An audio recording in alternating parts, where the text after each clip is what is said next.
আজকে করব চারা পোনা আর তেলাপিয়া মাছ মিশিয়ে ঝিঙে আর পটল দিয়ে পাতলা ঝোল আলু ছাড়া।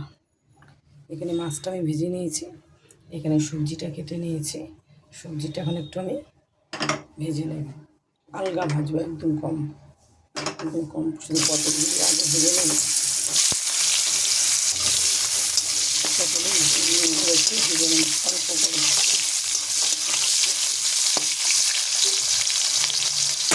এসব দিয়ে দেবো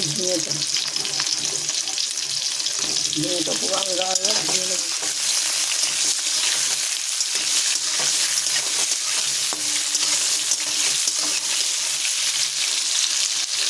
এটাকে আমি তুলে নেবো, একদম সম্পূর্ণ সবজিটা তুলে নেবো। সবজিটা আমি তুলে নিয়েছি, দিয়ে দেবো পাঁচফোড়ন দিয়ে আমি দেবো একটু হলুদ, ধনে, জিরে আর কাঁচা লঙ্কা বাটা, 2 চামচ কাঁচা লঙ্কা বাটা দিলাম, পরিমাণ মতো নুন। এটাকে ভালো করে একটু কষাবো।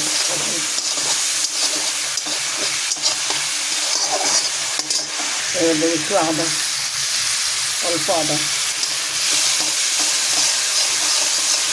আদাটা মশলা কষানো হয়ে আসে অল্প, তারপরে গান সুন্দর একটা গন্ধ আসবে।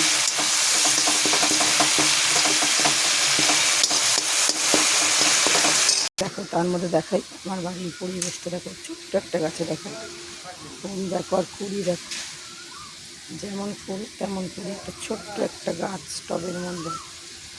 কেমন লাগলো দেখো গোলাপটার কালারটা, ও কি সুন্দর, বসন্তের কোকিল ডাকছে, কেমন লাগছে।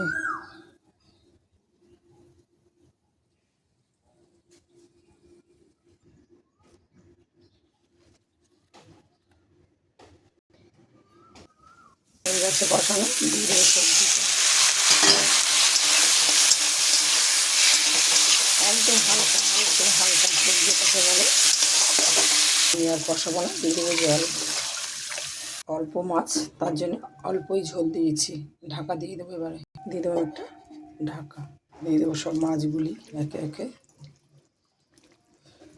দিয়ে দিয়েছি সব মাছ। এবার সব মাছ একটু ঝোলটা নাড়া দিয়ে দেবো, তারপরে একটু রেখে নামিয়ে নেব, একটু ফুটবে।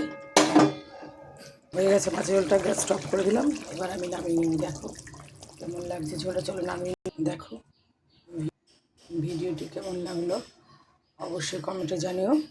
আর অবশ্যই বাড়িতে এইভাবে পাতলা গরম করেছে হালকা পাতলা মাছের ঝোল এই বাড়িতে বানিয়ে খাবে। ভালো লাগলে লাইক করবে, কমেন্ট করবে আর শেয়ার করবে। চলো টাটা।